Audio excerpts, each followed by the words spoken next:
ازيكم حبايبي؟ عاملين ايه؟ يا رب تكونوا بخير. فيديو جديد ويوم جديد، ربنا يجعله يوم سعيد عليكم بإذن الله. فيديو النهارده مش هيكون فيديو روتين، لا هيكون فيديو مشتريات. انا جايباها وهوريها لكم ان شاء الله، وكل حاجه بالاسعار. بصوا بقى كده، في الاول عايزه اقول لكم ان ده اخر كيس نسكافيه كان عندي، ومكنتش عايزه اشربه لان الواحد بقى خلاص بيبقى مش قادر يشرب حاجه من المقاطعه. انا والله عامله مقاطعه ومستمره على المقاطعه، بس ده كان اخر كيس عندي، لاني قبل المقاطعه كنت جايبه كذا كيس كده ومخلياهم عندي. وانا ما كنتش انا مش بشرب نسكافيه يعني كل يوم، تمام. فده كان اخر كيس، وانا كل ما يبقى عندي حاجه من الحاجات المقاطعه كانت موجوده عندي وهاجي استخدمها، اقعد اقول يعني حر ونار في جتتهم الفلوس اللي هم راحت لهم دي. ندعي لاخواتنا كده في فلسطين وما ننساهمش بدعائنا. انا عارفه ان الناس كلها بتدعي لهم والله، بس نكثف الدعاء. ربنا ينصرهم نصرا عزيزا يا رب العالمين. وربنا قادر على كل شيء، وربنا ليه ميعاد. وان شاء الله هم اهل الصبر، والله هم اهل الصبر واهل الايمان. ربنا يقويهم كمان وكمان ويصبرهم.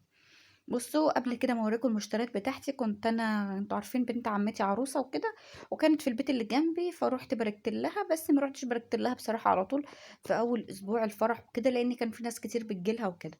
فاحنا من العوايد بتاعتنا كمصريين يعني، مش عارفة بقى يعني بصراحة هم كل المصريين كده ولا لأ، بس احنا من العوايد بتاعتنا ان العروسة مامتها بتعمل لها بسكوت وكحك وبوتي فور، وتجيب لها شوكولاتات وملبس والحاجات دي كلها. ولما حد بيروح يبارك لها بتديله، خصوصا يعني لما يكون حد قريب منها، فاهمني. فانا عملت لنفسي كوباية النسكافيه دي، آه زي ما قلت لكم كده.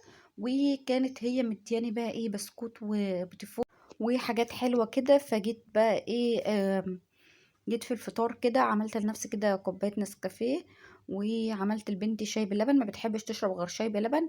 وانا هنا عملت لها ايه بقى، حطيت سكر وشاي واللبن حليب يعني عليها كده من فوق. وما كانش عاجبها، هي لازم عندها، رغم ان هي صغيره بس هي عارفه يعني لازم احط لها ميه على الشاي، او الشاي مثلا مغلي وبعد كده احط اللبن. الطريقه دي ما عجبتهاش خالص، رغم ان هي بنتي يعني بسم الله ما شاء الله، الله اكبر، عندها 3 سنين ونص، بس هي حست ان الطعم اتغير واللون كمان متغير.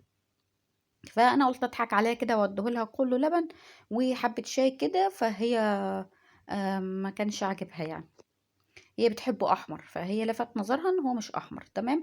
وحطيت برضو كده بسكوت بقى من بتاع العروسه، وحطيت بيتي فور، وخدت كده شوكولاتايه كده برضو معاهم، وقلت ايه نفطر كده فطار خفيف النهارده معاكم. وبعد كده اوريكم المشتريات بتاعتي، مشتريات بجد حلوه قوي قوي، متنوعه يعني، حاجات للمطبخ وحاجات للشقه، وباسعار كلها حلوه، واسعار رخيصه، تمام. ايه يعني، حابة اديكوا فكرة عن الاسعار بره، عشان خاطر لما تروحي تشتري تبقي عارفة الحاجة دي سعرها بكام، وما تشتريش من اول حد تلاقيه يعني، فاهمني.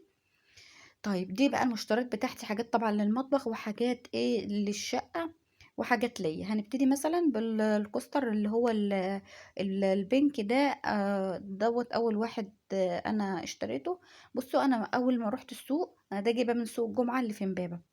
اول ما رحت السوق ما اشتريتش على طول من الناس اللي شفتها، لفيت كده وشفت الحاجة عشان لو في حاجة احلى اشتريها وكده. فاول حاجة اشتريت دوت واحد بس كده في الكيس، ده كان ب10 جنيه، ده كان ب10 جنيه، تمام. ما كنتش ناوية اجيب الكسترات اللي هي مفرغة دي، كنت ناوية اجيب اللي هي مقفولة على بعض. بس ايه بقى، عجبني لونه بصراحة وكده، وقلت خلاص انا هجيبه هو دوت، ومش هحط عليه ايه حاجة سخنة. هو بصوا مش بيسيح، بس لونه بيغير بيوسخ كده.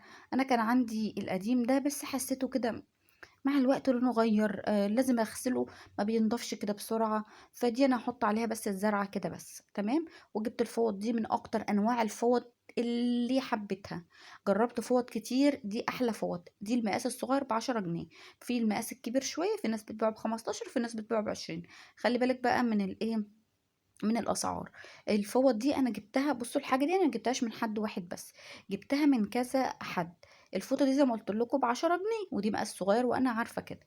الفوط بقى اللي انا ماسكاها دي جبتها من حد تاني، بكام؟ قال لي ب25 جنيه. انا عارفه الفوط دي غاليه، عارفاها وكنت جايباها قبل كده. دي فوط اصلا غاليه قطيفه وحلوة كده وبتشرب المَيّة وجميلة جدًا.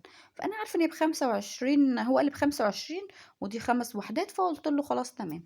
بعد بقى ما اشتريتهم ومشيت، رُحت عند الراجل اللي جِبت منه الفوط الحمرا والبينك دي، لقيته عنده زيّهم بيقول لي ب15 جنيه. طَب إزاي يعني؟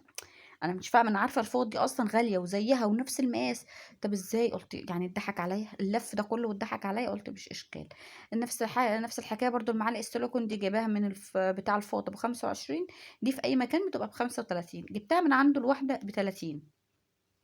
فقُلت تقريبًا كده ال5 جنيه اللي وفّرها من المعلقة حطّها في الفوط، يعني أنا جِبت معلقتين الواحدة على 30. تمام. في بقى بعض الناس بتبيعهم ب35، يعني أنا هنا كان في توفير 10 اتحطّوا في الفوط. فبُصّوا هي، والله مهمًا عملنا اللي عايز يضحك علينا يضحك علينا.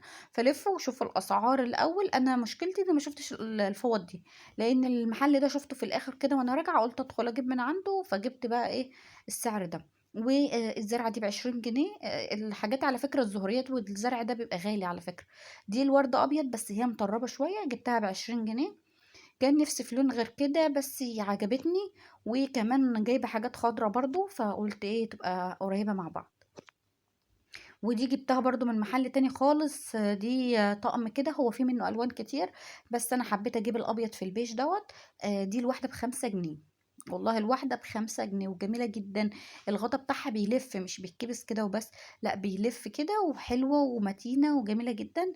هو بيبقى في درجات كده، الفاتحة سِنّة والغامقة سِنّة، بس قُلت مش إشكال، المهم إن هُم شكلهم يكون قريب من بعض. أنا باحب أجيب الحاجات الرخيصة كده عشان خاطر إيه، أغيّر في المطبخ، يعني ما أجيبش طقم غالي أوي ويفضل قدّامي على طول وآجي أبدِّل كده والّا أغيّره، طب ما هاحس إن أنا غالي وجايباه على الفاضي. فقُلت لأ، أجيب الحاجات اللي سعرها حلو دي أبدِّل فيها. ودي كانت ب30 جنيه، في منها الشوكة والمعلقة اللي هي لونها أسود، كانت عاجباني جدًا وكنت بادوّر عليها، بس لمّا لقيتها خفيفة أوي واللزق بتاعها من ورا ضعيف، فقُلت لأ، مش هتشيل مجّات وخفيفة وجاي معاها كمان المسامير. فالمسامير بتاعتها، فسِبت طبعًا الشوكة والسكينة اللي هُم الأسود، وجِبت ورقة الزرع دي الخضرا. فكان في منها الأحمر النبيتي كده، وجِبت الأخضر، يعني أنا جِبت الأخضر عجبتني أكتر، كان نِفْسي أبيض بس ما لقيتش. وجِبت الطبقين دول، الطبق من دوّة عامل 20 جنيه. في بعض الناس بتبيعه ب13 ونُص بس بيكون خفيف، أنا جِبت طبقين بس، الواحد ب20 جنيه. ودي كوسترات كانت أول مرّة أشوفها، أنا كنت عايزة الكوستر الخوص ده.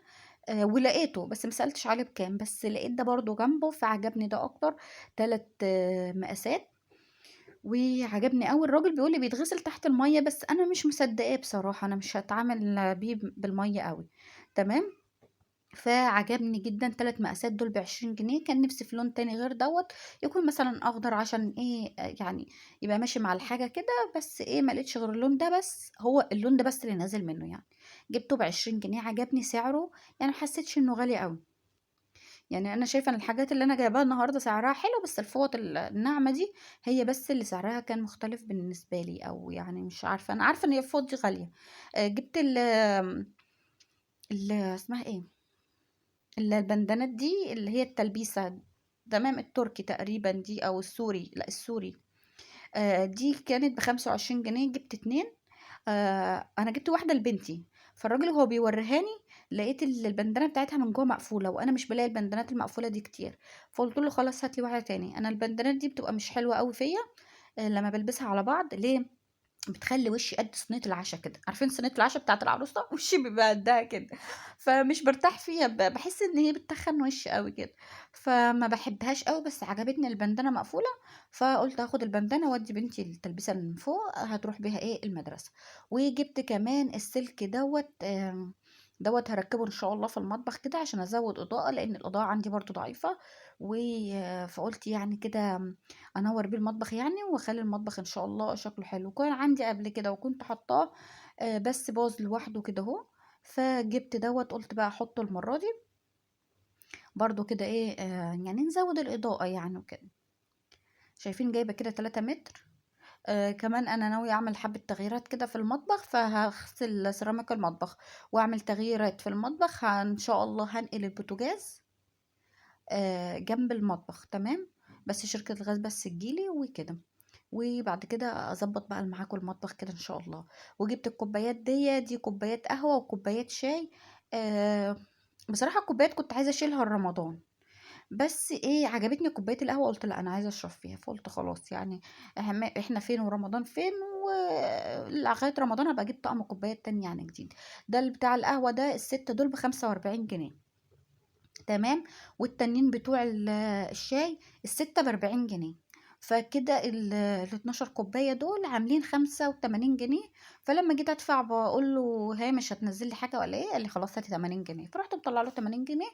وربنا يبارك له، ما بحبش اغصب على حد والله يعني في حاجة. هو اللي قال لي يعني. انا قلت له مش 75، راح قال لي لا هاتي 80 جنيه. قلت له خلاص اتفضل. فرحت عطيه ايه 80 جنيه كده. وقلت خلاص جبت ستة كده وجبت ستة كده.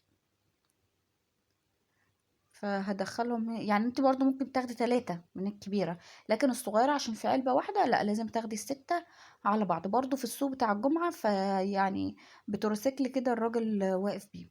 ودي حتة قماش كده جبتها هي من توب. المتر كان ب25 جنيه، انا رحت اجيب الغالية لقيتها ب250 جنيه المتر.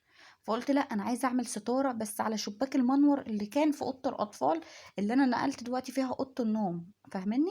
فقلت ايه مش مستاهله اجيب المتر ب 250 جنيه وهجيب لي كتير. فقلت لا مش مستاهله، انا بجيب الغالي للصاله للانتريه كده وهو شباك منور. فرحت جبت ده المتر ب25 جنيه. بصوا انا كنت هجيب 2 متر في الاول، فلقيت عرضها 170. عرضها 170، فلو كنت جبت 2 متر ولا هتيجي بالطول ولا هتيجي بالعرض، فاهمني؟ فانا هخلي دلوقتي رحت جايبه 3 متر، اللي هو ال3 متر دي من السقف للارض. فطبعا الستاره مش هتبقى من السقف للارض، فهيفيد منها حته قماش. هعمل بيها حاجه تانية برضو كده وهتشوفوا معايا في فيديو لوحده، واستنوا ان شاء الله الفيديو ده لانه هيكون فيديو حلو قوي قوي. هعمل ستاره وهعمل حاجه تانية برضو بيهم. فاستنوا مني ان شاء الله الفيديو دوت هيكون فيديو جامد. تمام يا بنات. وكده دي حته قماش جبت 3 متر ما جبتش 2، جبت 3. آم، كانت ب75 جنيه. هي مش تقيلة قوي بس حلوة هتقضي الغرض. تمام، لان عارفين شباك المنور ده بيبقى شباك صغير كده ومتداري، فمش ينفع اجيب له حاجة غالية قوي يعني. الحمد لله بجيب الستاير الغالية للصالة والريسبشن وكده وخامتها بتبقى حلوة. لكن شباك المنور فقلت صغير وكده فمش اشكال. يا رب فيديو النهارده يكون عجبكم ومشتريات تكون عجبتكم والاسعار تكون عجبتكم. ولو الفيديو عجبكم ما تنسونوش باللايك والاشتراك. السلام عليكم ورحمة الله.